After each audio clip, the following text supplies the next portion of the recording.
Karena misalnya ini ketemu lagi dengan kulkas Panasonic yang kasusnya ngeblok seperti ini.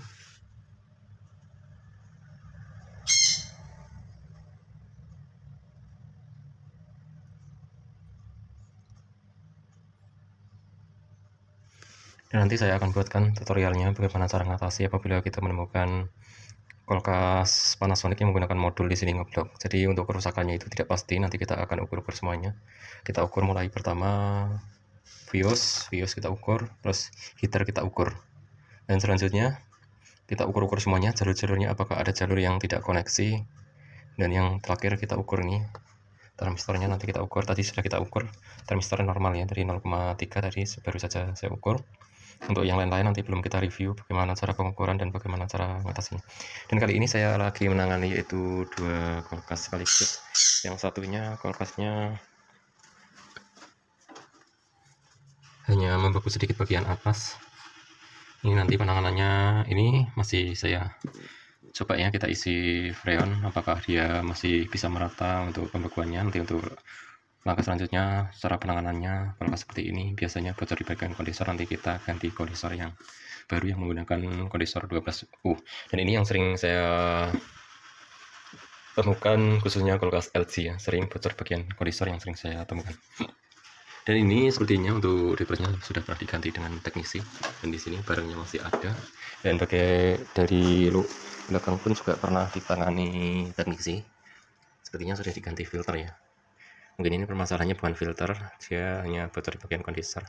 Dan ini pun jarang bisa diketahui teknisi ya, masanya dia bocor di bagian kondensor itu susah kita deteksi. Jadi biasa yang sering bocor di kondensor itu biasanya menggunakan kondensor besi. Ini kondensornya besi. Dan yang menggunakan kondensor tembaga pun juga pernah mengalami bocor di bagian bodi.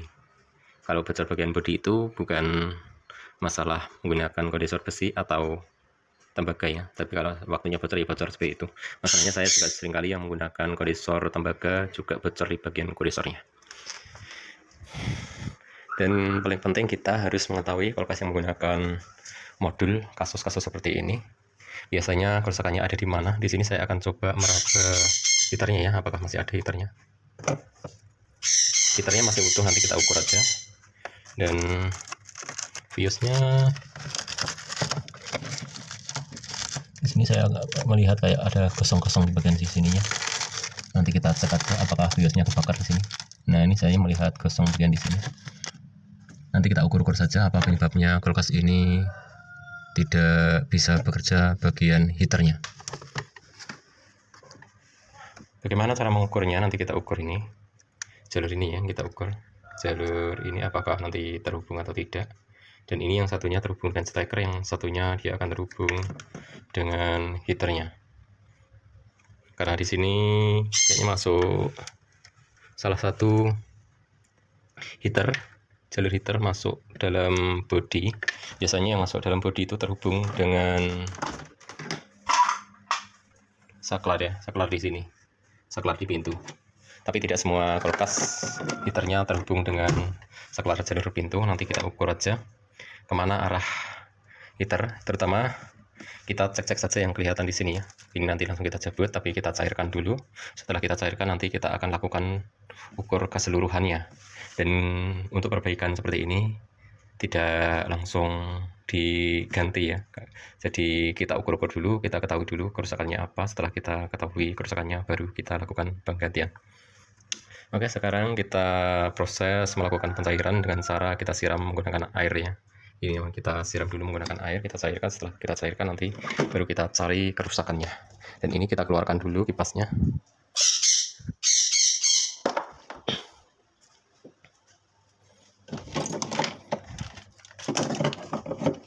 Kita akan keluarkan dulu alat-alatnya. Dan untuk selanjutnya kita akan siapkan air, dan kita akan pasangkan dulu bak ya di bagian belakangnya untuk menampung air supaya airnya tidak melebar kemana-mana. Jadi untuk pencairannya kita gunakan manual saja. Kita akan gunakan, ada ember kah Pak Anu? Taruh di ember biar nggak mondar-mandir saya. Jadi Saya minta bantuan sama sang pemiliknya untuk menyediakan air di ember. Jadi kalau sudah di lapangan di sini nggak ada namanya bos, nggak ada namanya anak buah ya. Jadi bosnya juga disuruh-suruh, anak buahnya juga menyuruh bos. Nggak ada namanya bos, nggak ada. Sebetulnya saya anak buah cuman ya tidak apa-apa, saling mengerti aja, saling membantu.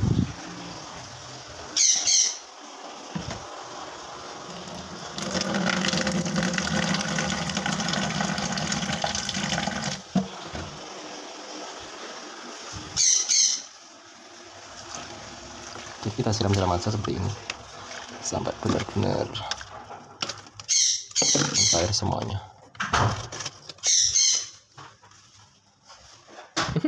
Jalannya dihalangi.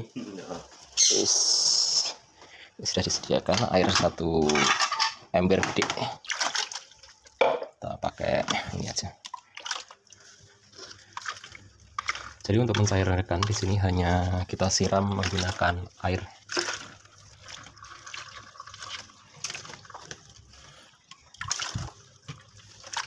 Dan di sini saya sudah mencurigai satu komponen yang kayaknya saya lihat kelihatan agak kosong-kosong ya. Nanti kita ukur aja.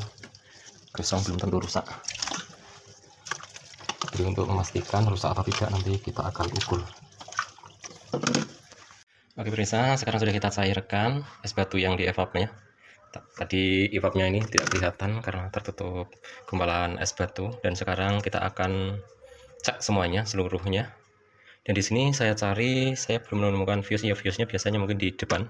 Dan di sini yang kita curigain tadi kebakar, ternyata di sini soketnya. Soketnya dibungkus dengan plastik di sini. Nanti kita keluarkan saja ini soketnya. Kelihatan hitam ini ya. Ini bisa bahaya juga kalau seperti ini, karena dia ada air. Airnya bisa nyetrum kemana-mana. Nanti kita buka saja. Dan langkah pertama yang kita lakukan yaitu pengukuran heater. Selanjutnya kita ukur ya jalur saklar di sini, karena saya sering menemukan jalur saklar yang rusak. Nanti kita ukur aja apakah masih koneksi dengan baik saklarnya. Dan selanjutnya kita akan ukur jalur-jalur soket di sini, dan kita ukur juga jalur fuse-nya. Dan sekarang yang pertama kita akan ukur heaternya dulu. Ini kita buka saja. Ini tidak usah menggunakan plastik seperti ini, supaya nanti saat cair ini tidak ada air seperti ini, airnya tetap kering. Kita akan keluarkan dulu dari bungkus plastiknya. Jadi sudah kita ukur, jalur heaternya terukur 300 ohm, artinya normal ya. Dan untuk probe hitam kita sambungkan di sini, probe merahnya kita sambungkan kabel kuning, dan untuk probe hitamnya kita sambungkan kabel merah di sini. Terukur 0,3, artinya 300 ohm. Jadi bagus untuk heaternya. Dan untuk selanjutnya kita akan ukur yang mudah-mudah saja dulu. Kita akan ukur fuse-nya. Untuk fuse-nya biasanya gabung di sini ya, dan di sini ada kabel yang gede 2 di sini biasanya fuse. Coba kita ukur menggunakan skala buzzer di sini. Ya ini ya. Nanti apabila fuse-nya bagus, maka fuse akan berbunyi seperti ini. Seperti ini ya. Coba kita ukur apakah masih berbunyi. Di sini nggak muat, bisa kita masukkan dari belakang sini. Sekarang kita akan coba hubungkan. Fuse-nya bagus. Yang kedua, kita akan ukur termistornya. Kita pindah ke skala 200K di sini. Kita pindah ke kalibrasi, dan kita akan keluarkan termistornya di sini. Kita akan cek apakah termistornya bekerja dengan baik.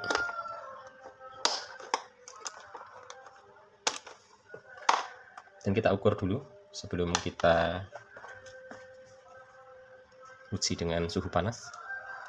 Saat ini terukur berapa?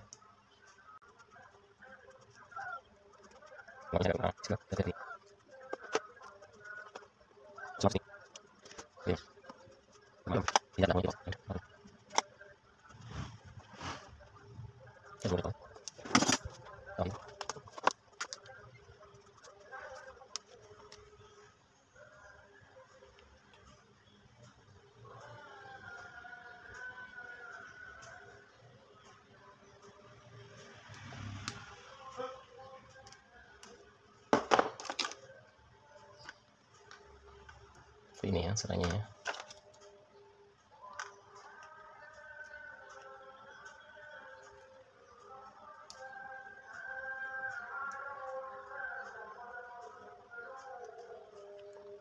Perhatikan setelah ini yaitu terukur 1,6 dan sekarang mau kita genggam dia apakah bisa naik, bisa lebih turun lagi ya.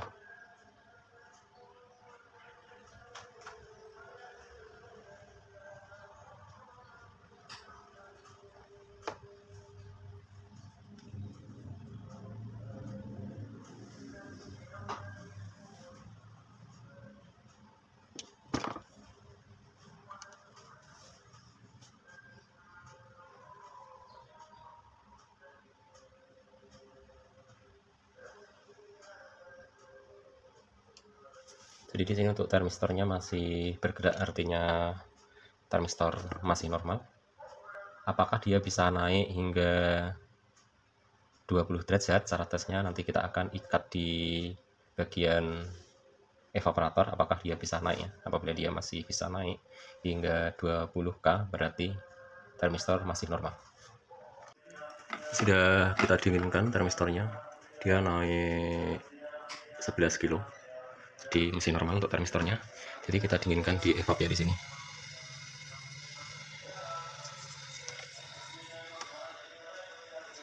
Oke, untuk kulkas yang ini sudah normal. Sekarang kita rakit dulu untuk kulkas yang pertama.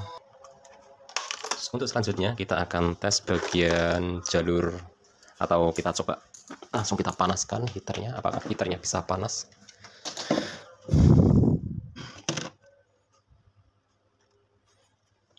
Yang kedua kita akan ukur jalur ini ya, dan mungkin bisa terjadi korosi di sini karena di sini kita perhatikan bertaker yang di sininya.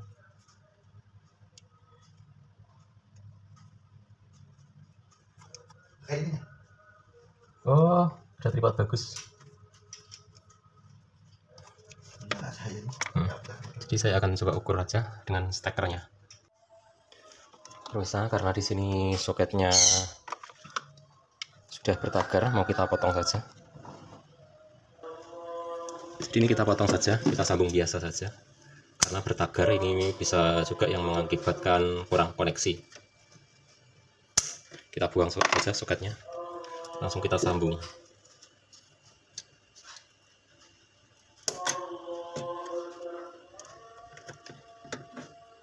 Nanti langsung kita tes apakah langsung kita hubungan ke listrik ya, langsung kita konekkan relay jalur heaternya, nanti kita hubungkan langsung, lalu kita coba nyalakan apakah bisa panas heaternya.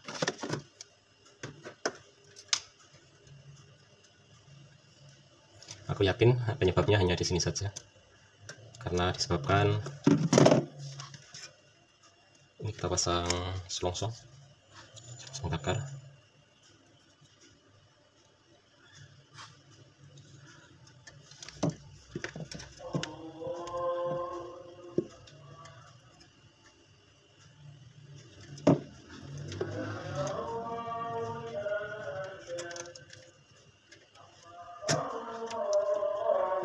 Langsung kita hubungkan seperti ini. Kita panasi menggunakan korek. Dan ini sudah rapi. Dan sekarang kita akan uji apakah koneksi dengan baik heaternya. Kita hubungan ke listrik dan kita konekkan jalur relaynya.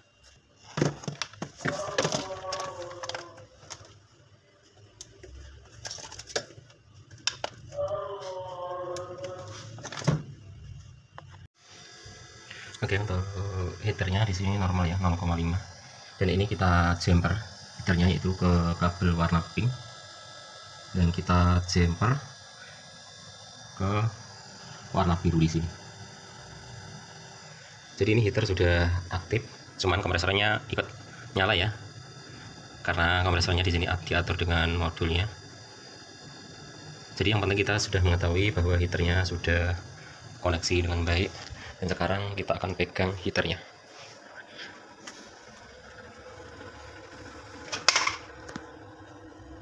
Oh, ternyata Ya ini berasap ya, kalau ini berasap berarti heaternya panas ya. Ini kita pegang di sini heaternya. Aduh panas. Jadi untuk heaternya sudah koneksi dengan baik. Sekarang kita rapikan semuanya, kita kembalikan semuanya karena sudah kita sambung jalur heater yang putus. Oke, sekarang kita rapikan. Jadi apabila kita menemukan jalur soket yang mencurigakan, kita potong aja, tidak apa-apa. Jadi langsung kita koneksikan dengan kabel jalurnya langsung, jadi tidak melewati. Dan untuk jalur termistornya tadi juga kita sambung langsung. Maksudnya kita nggak mungkin tes lagi ya setelah kita pasang. Ini jalur termistornya kita hubungkan langsung, dan jalur yang korosi tadi ini, korosi bagian dalamnya, kebakar bagian dalamnya, kita hubungkan langsung. Jadi permasalahannya kalau kesini hanya jalur heaternya yang tidak koneksi. Dan sekarang sudah kita harapkan semuanya, saatnya kita nyalakan. Setelah kita colokkan ke listrik, jangan lupa kita cek kipas pertama yang kita cek ya, kipasnya menyala atau tidak. Apabila kipas sudah kita pastikan menyala, untuk yang kedua kita cek bagian lubang di bawah di sini. Bagian bawah di sini harus keluar angin, bisa kita raba menggunakan tangan saja seperti ini.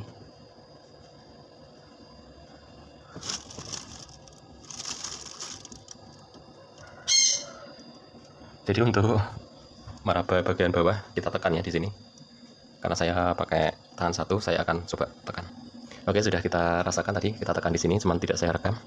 Dan mungkin sampai di sini dulu pengetahuan dari saya, mudah-mudahan bermanfaat buat teman-teman semuanya. Dan mungkin sampai di sini dulu untuk perbaikannya, dan terima kasih yang sudah menyaksikan video ini dari awal hingga selesai. Dan mudah-mudahan sedikit pengalaman yang kita sampaikan ini bermanfaat buat rekan-rekan semuanya. Jangan lupa share di teman-teman Anda atau share di media sosial Anda, dan komen apabila ada pertanyaan. Subscribe, like, dan terima kasih yang sudah menyaksikan. Selamat menonton video-video saya berikutnya. Maksudnya di video saya untuk berikutnya masih banyak pengalaman saya yang belum saya share buat teman-teman semuanya. Dan terima kasih yang sudah menyaksikan. Selamat menonton video saya berikutnya.